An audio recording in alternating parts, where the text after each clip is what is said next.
Assalamualaikum warahmatullahi wabarakatuh. Bismillahirrahmanirrahim. Alhamdulillahirabbil alamin wassalatu wassalamu ala Rasulillah wa ala alihi wa ashabihi wa man tabi'ahum bi ihsanin ila yaumiddin. Berjumpa kembali bersama saya channel Al-Husain.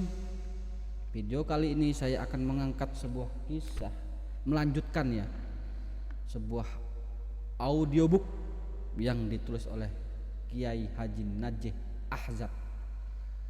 Beliau adalah ulama cendekiawan muslim yang dalam perjalanan hidupnya adalah berdakwah dan menulis. Perjuangan beliau terhadap tulisan-tulisan telah memberikan karya besar, yaitu sebuah buku yang berjudul Pengaruhnya Wahabi di Indonesia yang ditulis beliau pada tahun 1980. Beliau ini termasuk ulama yang habis-habisan pada saat itu membela dakwah Wahabi atau orang-orang yang pada saat itu digelari Wahabi. Meskipun beliau ini tidak pernah berjumpa dengan tokoh-tokoh salafi seperti Ustadz Ja'far Umar Thalib, Ustadz Yazid Zawaz, Ustadz Muhammad Asyawet, Ustadz Luqman Ba'abduh, Ustadz Yusuf Baisa, dan ustadz-ustadz senior lainnya pada saat itu. Tapi beliau ini sebagai seorang penulis telah melakukan sebuah terobosan besar, bagaimana pada saat itu banyak kelompok-kelompok yang menyerang tentang cara berdakwah Salafi Wahabi yang mengutamakan tauhid dan memberantas kebid'ahan dan khurafat di zaman itu ya. Jika membaca biografi tentang Imam Syaukani, beliau adalah seorang ulama yang hidup berdekatan dengan Syekh Muhammad bin Abdul Wahab.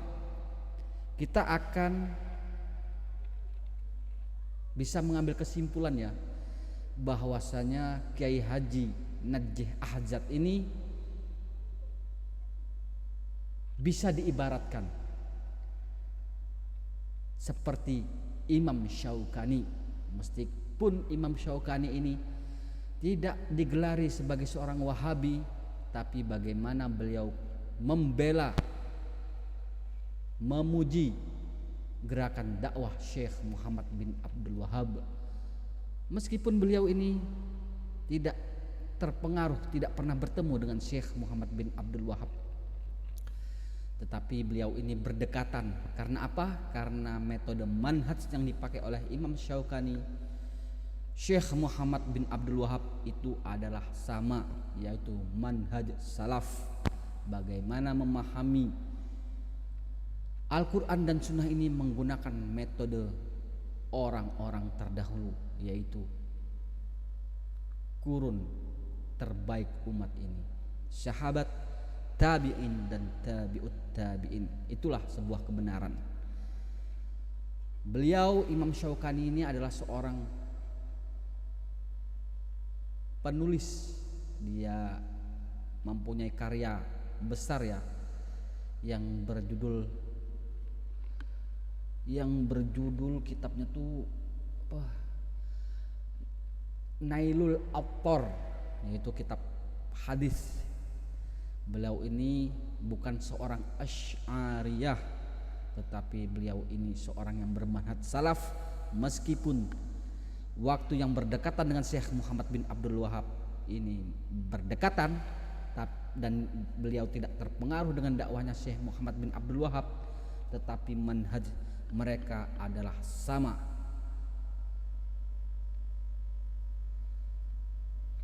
Kali ini saya akan melanjutkan sebuah bacaan buku yang dikarang oleh Kiai Haji Najih Ahzad.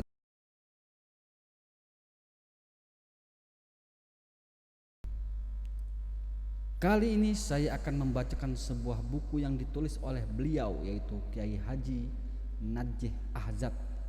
Buku ini termasuk buku lama ya, jadi cetakan lama. Memasuki bab kedua, yaitu kondisi keagamaan umat Islam di Indonesia. Umat Islam Indonesia tidak lebih baik dan tidak lebih beruntung dari saudara-saudara mereka di berbagai daerah Islam yang lain. Ada di antara umat Islam Indonesia yang mengetahui Islam hanya sekedar namanya saja.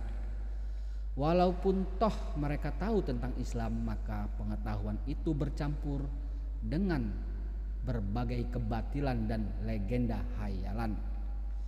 Mereka ini hanya mengucapkan 2 kalimat syahadat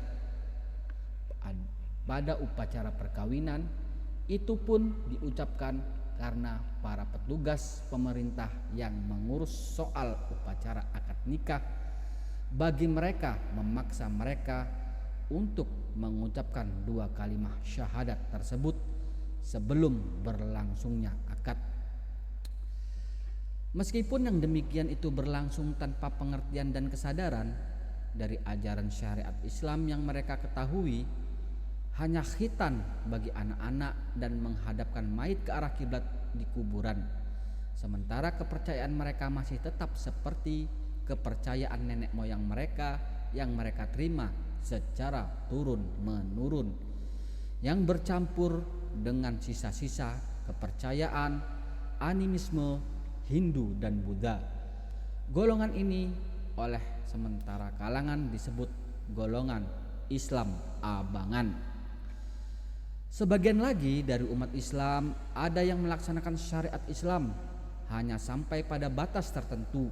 Mereka mendapatkan pelajaran agama dari para ulama atau setengah ulama. Mereka ini diliputi oleh sikap taklid yang membabi buta dan fanatik mazhab. Dalam golongan ini banyak tersebar perbuatan bid'ah serta takhayul dan hal-hal lain yang mereka anggap termasuk ajaran agama. Padahal sama sekali bukan. Golongan ini dikenal dalam bahasa Jawa sebagai golongan santri, dan pondok-pondok di mana mereka belajar agama disebut pesantren. Di antara umat Islam Indonesia terdapat pula kelompok budak pendidikan dan kebudayaan barat, pendidikan dan kebudayaan kaum penjajah. Golongan inilah yang mempunyai pandangan bahwa agama tak lain hanya sekedar kepercayaan individu dan beberapa upacara ritual yang terbatas di rumah-rumah ibadah yang tidak ada sangkut pautnya dengan kehidupan sosial, budaya, ekonomi dan lain sebagainya. Kalaupun ada, maka itu hanya dalam hal yang sangat terbatas seperti kaidah-kaidah moral yang bersifat umum. Golongan ini adalah termasuk kebanyakan mereka yang memegang tampuk pemerintah di bawah telapak penjajah. Pada pokoknya, kondisi keagamaan umat Islam Indonesia secara umum pada masa itu sangat menyeleweng dan jauh dari ajaran agama yang benar. Mereka masih tertutup untuk bisa melihat keindahan agama mereka yang agung.